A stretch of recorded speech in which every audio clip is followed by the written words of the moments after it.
Hello दोस्तों, स्वागत है आपका आपके अपने यूट्यूब चैनल टारगेट 360 विद आशीष में। दोस्तों, आज हम नई वीडियो लेके आए हैं जिसमें हम क्लास 12th केमिस्ट्री में नया चैप्टर शुरू कर रहे हैं, रासायनिक बल गतिकी। इसमें दोस्तों आज हम कुछ महत्वपूर्ण प्रश्नों को हल करेंगे, उनको समझेंगे और लिखेंगे। दोस्तों, ये प्रश्न आपके बोर्ड परीक्षा की दृष्टि से अति महत्वपूर्ण होंगे। तो दोस्तों, आप वीडियो को अंत तक देखेंगे और यदि आप लोगों को ये वीडियो दोस्तों आज का जो हमारे पास अध्याय है 4, वो है रासायनिक बल गतिकी। दोस्तों, रासायनिक बल गतिकी रसायन विज्ञान की वह शाखा है जिसके अंतर्गत हम अभिक्रिया के वेग और अभिक्रिया के वेग को प्रवाहित सॉरी प्रभावित करने वाले कारकों के बारे में अध्ययन करते हैं, है ना। अभिक्रिया के वेग और वेग को प्रभावित करने वाले कारकों के बारे में अध्ययन करते हैं, है ना। वो है हमारी क्या, रासायनिक बल गतिकी। सबसे पहले बात आती है इसमें अगर हम देखें कि अभिक्रिया का वेग क्या होगा, है ना। तो पहले है हमारे पास अभिक्रिया का वेग, है ना। देखो अभिक्रिया का वेग क्या होता है, पहले यही समझना होता है। तो अभिक्रिया का वेग क्या होता है, माना बात हमारे पास क्या है, अभिकारक, है ना। अभिक्रिया में क्या होता है, A+B, ये हमारे पास कोई अभिक्रिया है और C और D बन रहा है ना। तो अभी इन्हें क्या कहेंगे हम, अभिकारक। ठीक है। और इससे इन दोनों को क्या कहेंगे, उत्पाद। ठीक है। अब किसी भी अभिक्रिया में दो चीजें होती हैं, अभिकारक की जो मात्रा होती है, मात्रा, या इसी को हम कहते हैं सांद्रण, है ना। ये घट रहा होता है, ये घटता है ना। और उत्पाद ये बन रहा होता है ना। अभिकारक की जो सांद्रता है, मात्रा मात्रा है या सांद्रण है, वो घटता है और उत्पाद बनता है, या हम कह सकते हैं इसकी मात्रा या सांद्रण बढ़ रहा होगा, है ना। तो अभिक्रिया का वेग क्या होगा ना, अभिक्रिया के वेग को हम इस तरीके से कहेंगे कि इकाई समय में अभिकारक व एवं या लिख दो ना, अभिकारक या उत्पाद के सांद्रण में परिवर्तन। इकाई समय में अभिकारक या उत्पाद के सांद्रण में जो परिवर्तन होता है, उसी को हम अभिक्रिया का वेग कहते हैं, या क्या कहते हैं, दर कहते हैं, है ना। और इसका जो फॉर्मूला होता है, अभिकारक का वेग, का वेग, उसे कैसे लिखते हैं हम, अभिकारक या उत्पाद के सांद्रण में परिवर्तन, और बटे में आएगा परिवर्तन में लगा समय, है ना। सांद्रण में जो परिवर्तन हुआ है, उसमें जो समय लगा, वो बटे में भाग दे देना उसको, तो हमें अभिक्रिया का वेग मिल जाएगा, है ना। अब देखो अभिक्रिया का वेग हम निकालते कैसे, है ना। तो जैसे हमारे पास मैंने ये इक्वेशन लिखी है, A+B क्या बना रहे हैं, C और D। अब हम इसको वेग निकालना है। तो जब हम वेग निकालेंगे तो अभिकारक क्या है, A और B। पहले A के पद में निकालेंगे, A के सांद्रण, सांद्रण को लिखते हैं ब्रैकेट के अंदर, ये सांद्रण हो गया A का। तो परिवर्तन के लिए लिखते हैं डेल्टा अपॉन डेल्टा टी, है ना। तो ये वेग हो गया, क्योंकि ए का सांद्रण घट रहा है, ए का सांद्रण घट रहा है, तो यहाँ पे माइनस में लिखिए, तो minus delta A upon delta T. अच्छा, ये जो वेग है, ये डेल्टा में जो हम वेग निकालते हैं, उसको हम औसत वेग कहते हैं, ये याद रखना है ना। अगर हम डेल्टा में लिख रहे हैं तो उसको हम औसत वेग कहेंगे। लेकिन अगर हम इसी वेग को डी में लिखें, है ना, -d a अपॉन dt, इसको कहते हैं हम ताक्षणिक वेग। हम्म, ताक्षणिक वेग। ताक्षणिक वेग का मतलब होता है किसी क्षण पर, क्षण पर वेग, है ना। किसी क्षण पर अभिक्रिया के वेग को ताक्षणिक वेग कहते हैं, है ना। अब इसी तरीके से हम बी के टर्म्स में निकाल सकते हैं, तो ये भी बराबर ही होगा। तो ये बी भी हमारा अभिकारक है, इसलिए ये delta B upon delta delta T आएगा। क्योंकि ये भी अभिकारक है तो यहाँ पे माइनस आ जाएगा। इसी तरीके से सी के लिए टर्म्स में निकाल सकते हैं, ये सारे के सारे बराबर होंगे भाई, तो ये आ जाएगा delta C upon delta T. और ये उत्पाद बन रहा है तो ये प्लस में आएगा, है ना। अब ये डी की टर्म्स में भी निकाल सकते हैं, तो delta T D upon delta T. और ये भी उत्पाद है, ये भी बन रहा है तो इसको भी प्लस में लिखिए, है ना।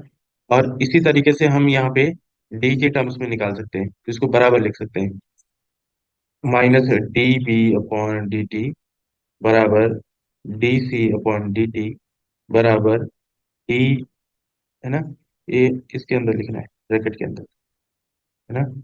और ये हो जाएगा D D upon D T. तो ये है भाई अभिक्रिया का वेग, है ना। तो ये हो जाएगा। अब हम अपने प्रश्नों को शुरू करेंगे, तो देखते हैं हमारे पास प्रश्न क्या क्या है ना। ठीक है, समझ में आया।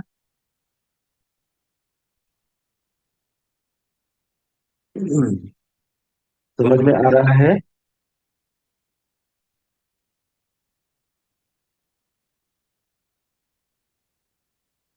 अरे भाई कुछ बोलो, समझ में आ रहा है ये। जी सर। जी सर। ठीक है ना।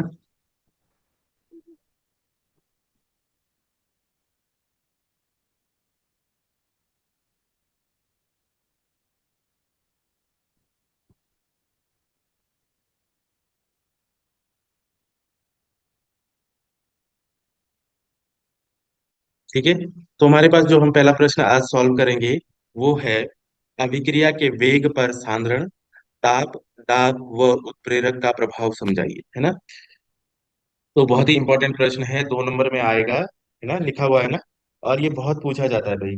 ठीक है, तो इसको हम समझेंगे, है ना।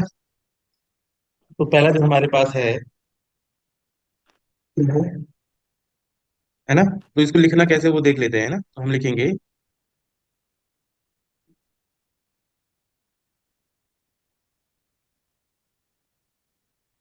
ठीक है, पहला क्या है, हम पहले ये लिख सकते हैं, अभिक्रिया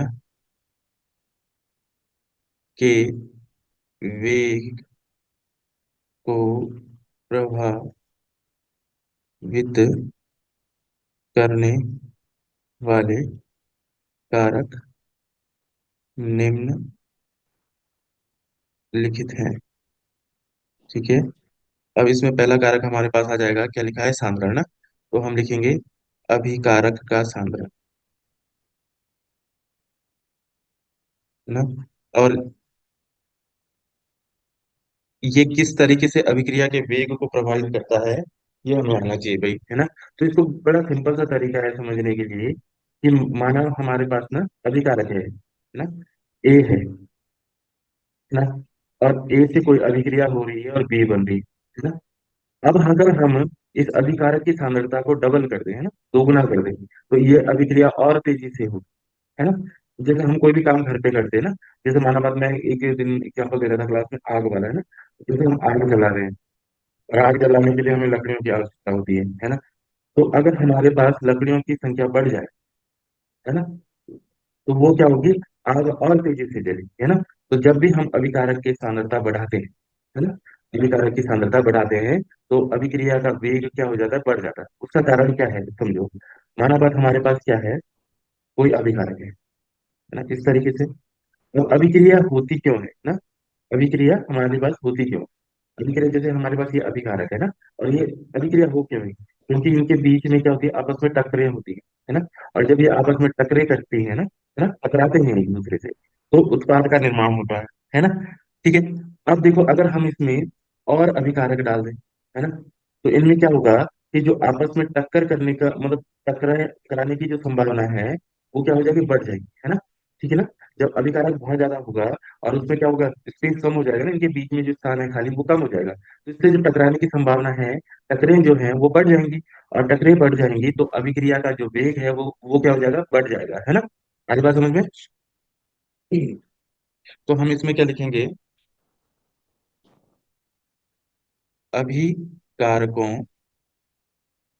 का सांद्रण बढ़ाने पर अभिक्रिया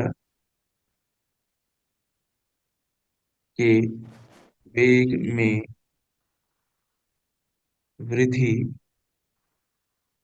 होती है, क्योंकि सांद्रण बढ़ाने पर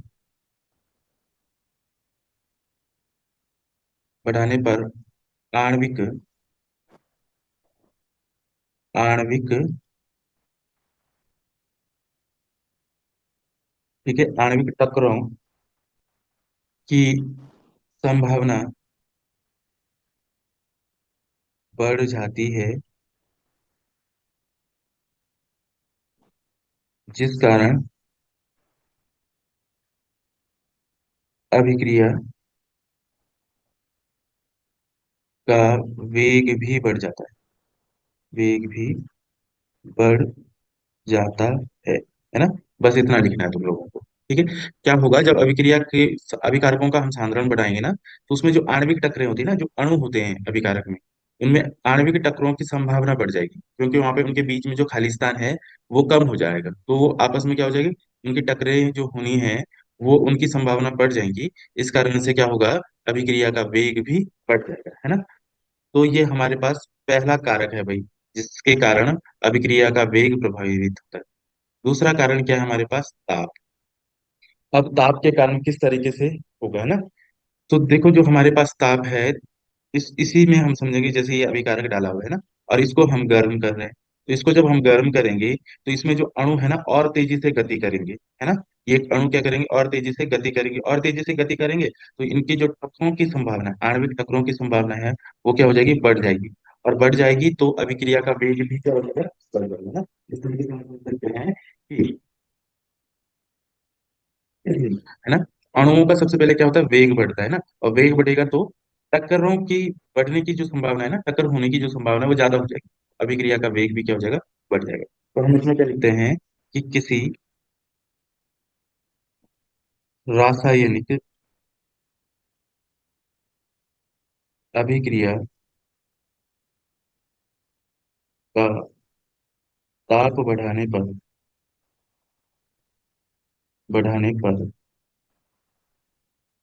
अभिकारकों के अणुओं की गतिज ऊर्जा में वृद्धि वृद्धि होती है, जिस कारण अभिक्रिया का वेग बढ़ता है। ठीक है। सामान्यतः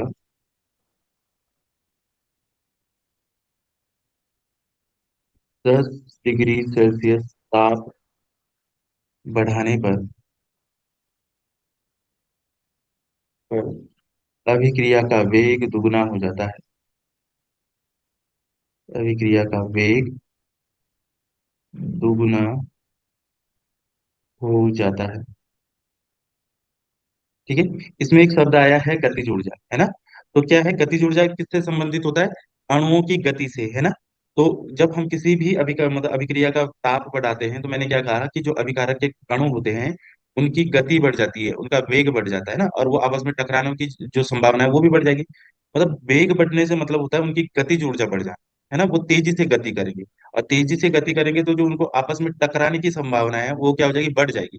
और अगर आपस में टकराने की संभावना बढ़ जाएगी तो अभिक्रिया का वेग भी क्या हो जाएगा, बढ़ जाएगा, है ना। और ये देखा गया है कि जो 10 डिग्री अगर हम दाब बढ़ा दें, अभिक्रिया का वेग क्या हो जाएगा, दोगुना हो जाएगा। ठीक है, तो ये हमारे पास दूसरा कारक था क्या, दाब, है ना। तो तीसरा जो कारक है हमारे पास वो दाब है भाई, है ना। और दाब में भी बहुत ही आसान सा, अगर तुम समझ गए तो आसानी से लिख लोगे। देखो, जैसे हमारे पास अणु इस तरीके से है ना, अब इसको समझो हम ऊपर से दाब लगा रहे हैं, है ना। इस तरीके से हमने एक ढक्कन लगाया और उस पे हम क्या कर रहे हैं, दाब लगा रहे हैं इस पे। अब जब हम दाब लगाएंगे तो ये अणु क्या करेंगे, नीचे की ओर आएंगे, और नीचे की ओर आएंगे तो नजदीक आ जाएंगे।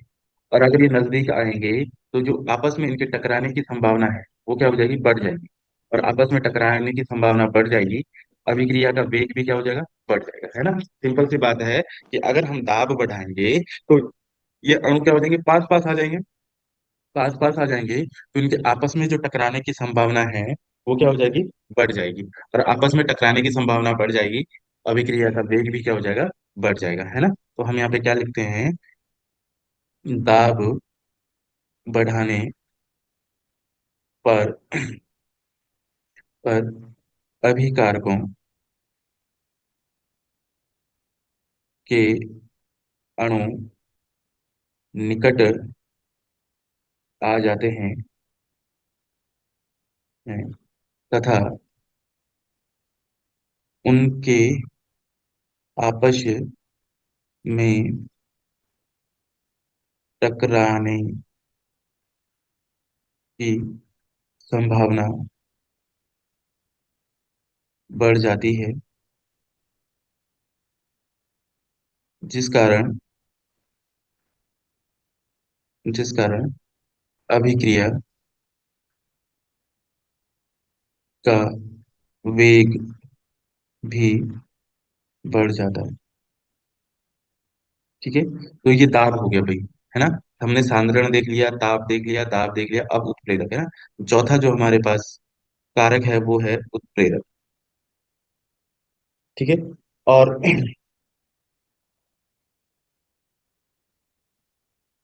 तो उत्प्रेरक में हम क्या लिखेंगे, किसी रासायनिक अभिक्रिया का वेग उत्प्रेरक की उपस्थिति में बढ़ जाता है।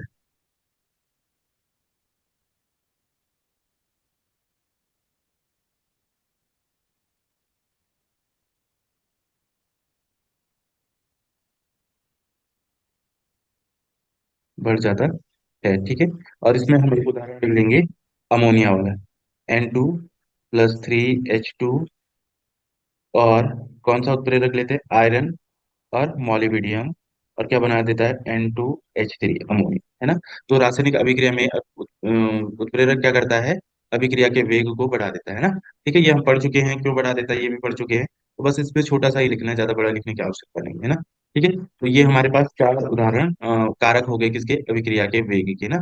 और इसमें अगर हम चाहें तो एक और लिख सकते हैं, पांचवा, है ना, पृष्ठीय क्षेत्रफल, अभिकारक, अभिकारक का पृष्ठीय क्षेत्रफल, है ना। तो इसमें हमने देख रखा है कि अभिकारक के पृष्ठीय क्षेत्रफल अगर बढ़ता है तो अभिक्रिया का वेग भी बढ़ जाता है ना। इसके लिए मैंने उदाहरण दिया था कि देखो, अगर कोई अभिकारक ठोस अवस्था में है ना, तो वो आसानी से क्रिया नहीं करता। जैसे हम अगर चीनी लें और उसे पानी में घोलें, है ना, तो वो उसमें थोड़ा सा टाइम लगेगा। लेकिन अगर हम उसमें पीस कर डालें उस चीनी को तो वो जल्दी विलेय हो जाएगी, जल्दी घुल जाएगी, है ना। तो उसकी अभिक्रिया का जो वेग है वो बढ़ जाता है, क्योंकि बारीक जो हमारे पास चूर्ण होता है उसका पृष्ठीय क्षेत्रफल होता है तुलना में, किसकी तुलना में, ठोस अवस्था में, है ना। तो हम ये लिख सकते हैं यहाँ पर कि पृष्ठीय क्षेत्रफल बढ़ने से अभिक्रिया का वेग भी बढ़ जाता है। तो हमारे पास जो अगला प्रश्न है, अभिक्रिया की कोटि से क्या तात्पर्य है, प्रथम कोटि की अभिक्रिया का एक उदाहरण दीजिए। कोटि आणविकता से किस प्रकार भिन्न है ना। तो देखो, सबसे पहले हमें अभिक्रिया की कोटि क्या होती है उसके बारे में पता होना चाहिए। लेकिन उससे पहले हम पढ़ लेते हैं वेग नियम को, है ना। इस आंसर में इसको वेग नियम को लिखने की आवश्यकता नहीं है, सिर्फ हमें पता होना चाहिए कि वेग नियम क्या है ना। तो क्या है जो वेग नियम है ना, वो प्रायोगिक रूप से निर्धारित है। एक चीज तो ये पता होनी चाहिए, प्रायोगिक रूप से निर्धारित मतलब ये एक्सपेरिमेंटल है ना, प्रयोग किए होंगे तब जाके ये बनाया गया। दूसरा इसमें क्या है कि जो अभिक्रिया का वेग, ये वेग नियम कहता क्या है कि जो अभिक्रिया का वेग है वो अनुक्रमानुपाती होता है अभिकारक के सक्रिय द्रव्यमान या इसको भार लिख, है ना। अब माना बात हमारे पास क्या है, ए बी मिलकर किस क्या बना रहे हैं, सी और डी बना रहे हैं, है ना। अब हम इसके लिए अगर वेग नियम लिखेंगे, या वेग नियम हम इसको कह सकते हैं, या वेग समीकरण, है ना। तो हमें क्या बोला गया है कि जो वेग होता है वो अभिकारक के सक्रिय द्रव्यमान या भार के क्या होता है, समानुपाती होता है। तो हम यहाँ पे लिख सकते हैं वेग समानुपाती क्या है, अभिकारक कौन कौन से हैं, ए और बी। अब इनका सक्रिय द्रव्यमान क्या है, सक्रिय द्रव्यमान के लिए हम क्या करते हैं, इनमें घातांक जोड़ लेते हैं, पी और क्यू। अब ये जो पी और क्यू घातांक है हमारे पास, इनको प्रायोगिक रूप से ज्ञात किया जाता है ना। और यहाँ पर ये जो पी प्लस क्यू का योग है, इसी को हम क्या कहते हैं, अभिक्रिया की कोटि, है ना। अभिक्रिया की कोटि, ठीक है। तो अभिक्रिया की कोटि क्या है, वेग नियम में अभिकारकों के घातांकों का योग, है ना। अगर हमारे पास डेफिनेशन आ जाती है अभिक्रिया की कोटि की, ठीक है। तो इसमें हम डेफिनेशन किस तरीके से लिखेंगे, तो डेफिनेशन ये है, वेग नियम में अभिकारकों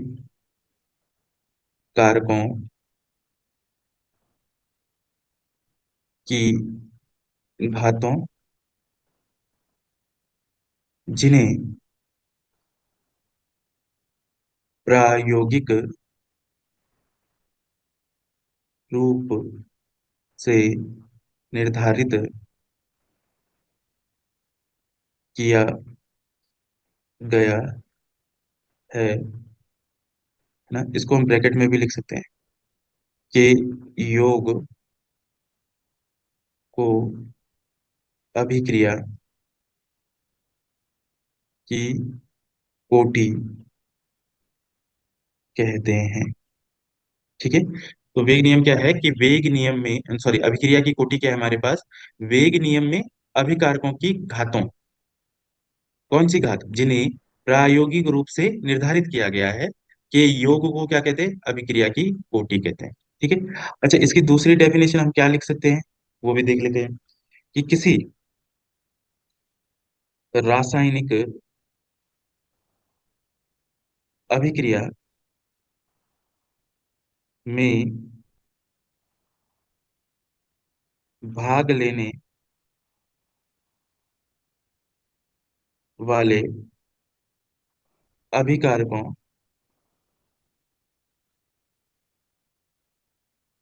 अभिकारकों के अणुओं की संख्या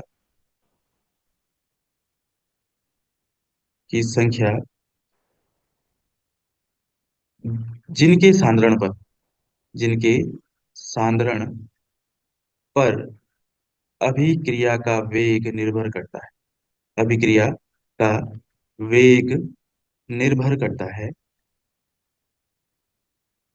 होता है, अभिक्रिया की कोटि कहलाती, अभिक्रिया की कोटि कहलाती है, ठीक है। ये हो जाएगी हमारी अभिक्रिया की कोटि की दूसरी परिभाषा। आप लोगों को इनमें से जो भी याद होती है उसको लिख लेना है, और साथ में हमने जो ये A plus B arrow C plus D करा हुआ है ना, वेग नियम से वेग समीकरण, ये भी डेफिनेशन के नीचे लिखना है ना। इससे हमारा आंसर क्या हो जाएगा, और अच्छा हो जाएगा, है ना। तो इन दो डेफिनेशन में से एक लिखनी है, और साथ में ये वाला पोर्शन। इससे क्या हो जाएगा, हमारा जो आंसर है वो थोड़ा सा अफेक्टिव हो जाएगा, है ना, अट्रैक्टिव हो जाएगा। तो ये हो जाएगी हमारी क्या, अभिक्रिया की कोटि।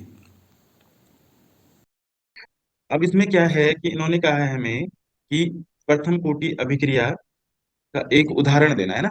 तो हमें क्या करना है, एक उदाहरण किसी भी, मतलब जो तुम लोगों को याद हो प्रथम कोटि के लिए, उसको लिख लेना है ना। तो प्रथम कोटि के बहुत सारे उदाहरण है ना, जिसमें तुम्हें ये जो भी याद हो ना, तो जैसे मैं दो तीन लिखा देता हूँ, उन्हें याद कर लेना, प्रथम कोटि के हो जाएंगे, है ना।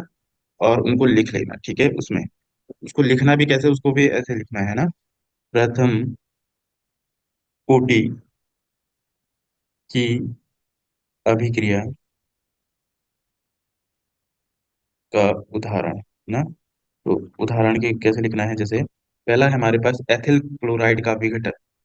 एथिल क्लोराइड का विघटन, ठीक है। एथिल क्लोराइड होता है C2H5Cl, है ना। इसको एथिल कहते हैं। और क्लोरीन क्लोराइड, इसका विघटन होगा तो ये क्या हो जाता है, C2H4 + HCl, और ये होता है हमारा एथीन, है ना। और इसको उदाहरण के तौर में कैसे लिखेंगे, वेग बराबर के C2H5Cl, है ना। ठीक है, यहाँ से हमें ये वेग भी लिखना है ताकि हमें पता चले कोटि कितनी है इसकी, एक। ठीक है, तो ये प्रथम कोटि का उदाहरण हो गया, है ना। दूसरा अगर हम इसमें एक और लिख सकते हैं उदाहरण के तौर पर, दूसरा क्या हो जाएगा, नाइट्रोजन पेंटा ऑक्साइड का विघटन।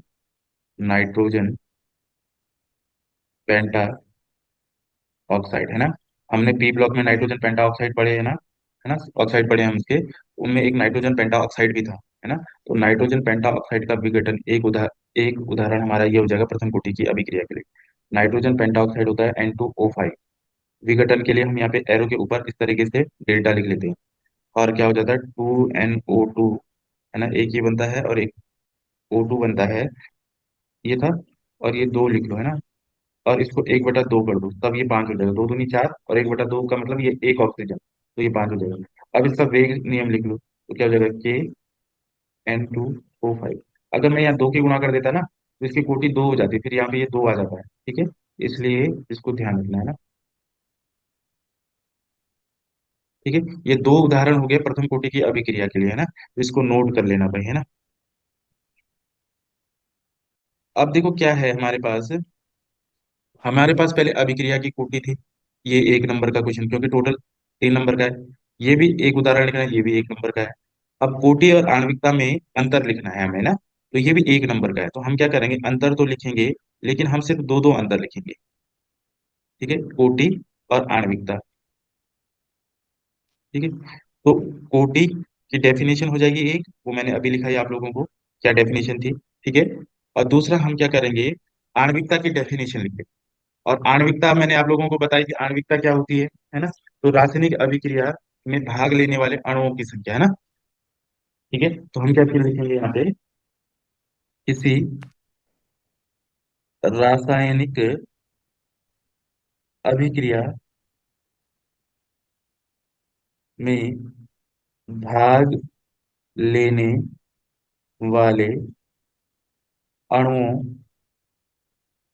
की संख्या को आणविकता कहते हैं, ठीक है। तो ये पहला अंतर हो जाएगा किसमें, कोटि और आणविकता में, है ना। इसकी डेफिनेशन तो हम लिख चुके हैं अभिक्रिया की कोटि की, तो इसको लिखने की जरूरत तो है नहीं।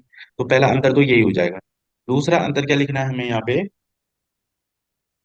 ठीक है, जो हमारे पास कोटि है, यह प्रायोगिक रूप से निर्धारित की जाती है, ठीक है। और इसमें क्या होगा, आणविकता क्या है, आणविक एक सैद्धांतिक अवधारणा है ना, तो यहाँ पे लिखेंगे यह एक सैद्धांतिक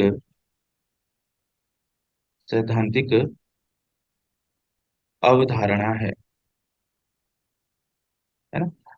तीसरा, इसमें क्या करेंगे हम, एक और लिख लेते हैं, तीन तीन लिखते हैं। यह सदैव पूर्ण संख्या होती है ना। और इसमें क्या लिखेंगे, यह भिन्नात्मक भिन्नात्मक भी हो सकती है। ठीक है, ये भिन्न में भी हो सकती है और ये शून्य भी हो सकती है भाई। पर हमें क्या करना है, सिर्फ एक नंबर के हिसाब से लिखना है, तो 3 पॉइंट बहुत हो जाएंगे, है ना। ठीक है, इतना करेंगे भाई हम इस क्वेश्चन में। अभिक्रिया की कोटि की डेफिनेशन लिखेंगे, उसका a प्लस बी बराबर सी डी, ये वाला उदाहरण करेंगे जो हमने करा। ठीक है, फिर प्रथम कोटि अभिक्रिया का एक उदाहरण लिखेंगे, और ये आणविकता से किस प्रकार भिन्न है ये लिखेंगे, है ना। ठीक है, तो ये क्या हो जाएगा हमारे पास। तो दोस्तों आज हमने रासायनिक बल गतिकी चैप्टर को शुरू किया, उसके कुछ महत्वपूर्ण प्रश्नों को लिखा। यदि आप लोगों को मेरी वीडियो अच्छी लग रही है तो वीडियो को लाइक करें, अपने दोस्तों के साथ शेयर करें और कमेंट ज़रूर करें कि आप लोगों को वीडियो कैसी लग रही है। धन्यवाद दोस्तों।